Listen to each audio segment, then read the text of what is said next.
that third bailout from European creditors. It's expected an overall majority will vote in support of these austerity measures, but that will be only the first step before the bailout money can begin to flow once more.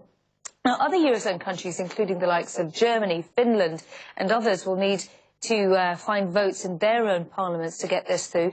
Greece is due to pay back the European Central Bank €3.5 billion on Monday, and it'll need a bridging loan to do so. There's also the question of whether the IMF will back the deal. It says that Greece needs, quote, substantial debt relief. Finally, Greece must find €50 billion worth of assets to transfer into a privatisation trust fund, trust being the operative word. And then, of course, it'll have to privatise those assets. Privatisation is something that has been very, very, very slow to be forthcoming in Greece over its first two bailouts. Let's bring in Vincenzo Scarpetta. He's a political analyst at Open Europe in our London studio today.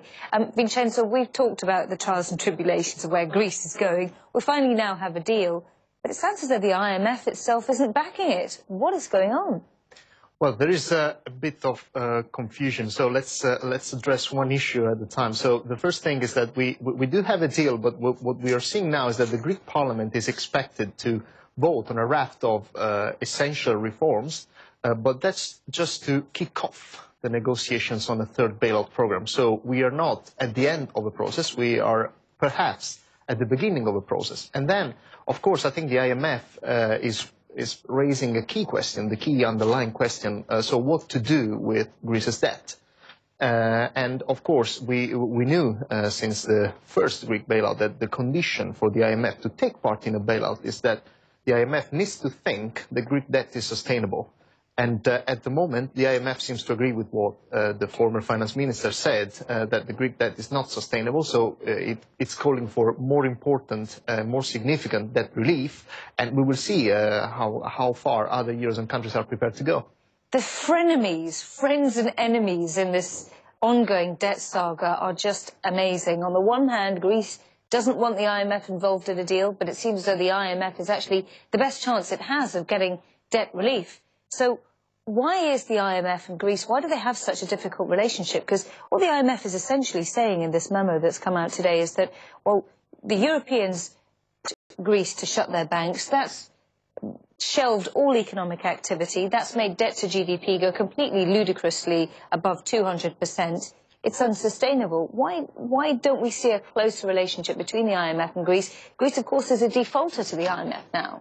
I think that is part of the Greek government's stance of wanting to put an end to the so-called Troika, so to these three institutions, the European Commission, the ECB and the IMF, traveling to Athens and discussing on a technical level the measures to be implemented. And I think that the Greek government has failed to do so because the IMF, it is quite clear from the communique of the Eurozone leaders that the IMF will be involved in a third bailout, or at least that's the intention. As regards Greek debt, technically it is clear that Greece at some point will need some form of debt relief because it is clear that Greek debt is unsustainable. The thing is, this is a politically toxic issue because there was a debt restructuring in 2012.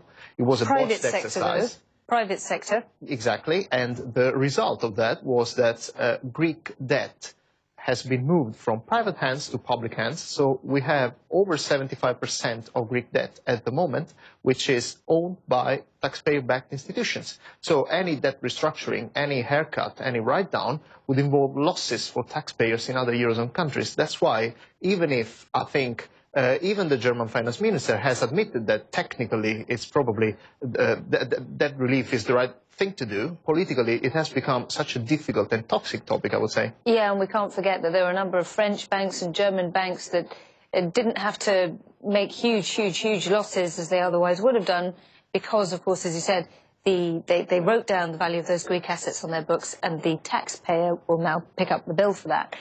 Let's talk about the issue of bridge loans, though, because that's the most immediate hurdle, isn't it? Are they going to get a bridge loan? They need one by Monday, otherwise the ECB will shut them out of the system. I mean, a Grexit really isn't completely off the cards, is it here? Absolutely not off the cards, absolutely not, because, as I said, we are just at the beginning of a process, and I think this bridge loan is the most urgent issue at the moment. Discussions are going on among Eurozone finance ministers, but also at the technical level, and there are a few proposals going around. I think what the European Commission is planning to do now is to use a rescue fund called the European Financial Stabilization Mechanism, which is backed by all 28 EU member states. That, of course, means that non-Eurozone countries, such as the UK, Sweden, Poland, will be requested to put cash on the table for a bridge loan to Greece. And I think that's not a particularly constructive and far-sighted move by the European Commission, because it will generate resistance in these countries, and it will slow down the negotiations. I think other options could be explored, including, for example, bilateral loans by other Eurozone countries. Definitely the option put forward by the European Commission is not the most constructive one. Yes, it might prevent a Grexit, but it won't prevent a Brexit. In fact, it could accelerate it, because the UK doesn't want to pay its share. Thank you very much for that. It's always great to have you on the show, Vincenzo Scarpetta from Open Europe. Coming up next, as growth numbers hold steady, it seems as though China's stimulus measures could eventually be working.